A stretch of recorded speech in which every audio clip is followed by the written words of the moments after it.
In the spirit of bayanihan ng ating Sparkle Stars na tumutulong sa paglilipak ng relief goods na ipapamahagi sa mga nasalanta ng bagyo at habagat.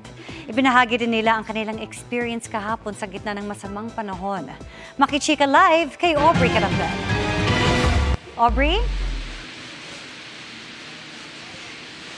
Tulong-tulong ang mga volunteer na nandito ngayon sa GMA Kapuso Foundation Warehouse para mag-pack ng relief goods na ipamimigay sa mga nasalanta ng bagyong Karina at ng habagat. At kabilang nga sa mga nag-volunteer ang ilang Sparkle Stars.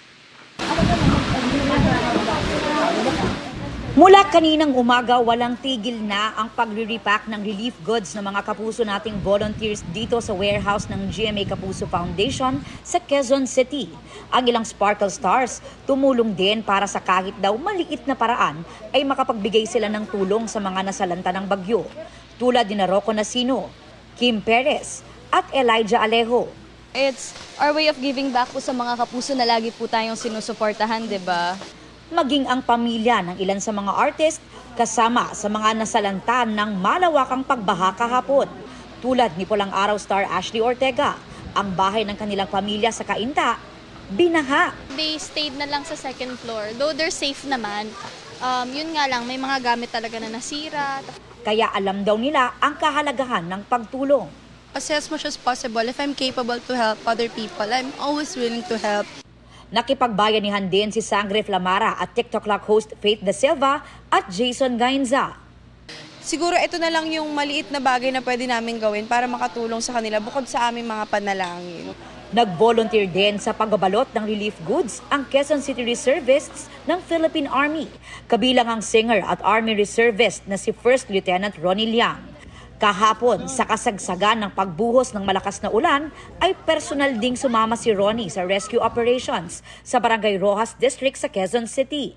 Masarap sa pakiramdam pag nakakatulong. Kasi ang reservist po kasi, volunteer, walang sweldo, pero ito po yung paglilingkod na wala kaming ina-expect na anumang kapalit.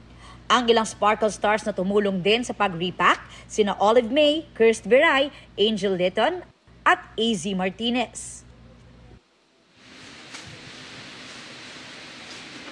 Shifting ang mga nagbabalot ng relief goods dito kung kanina mga Sparkle Stars at reservists ng Philippine Army.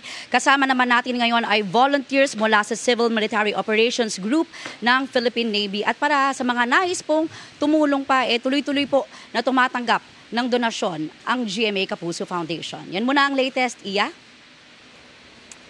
Maraming salamat, Aubrey Carampel.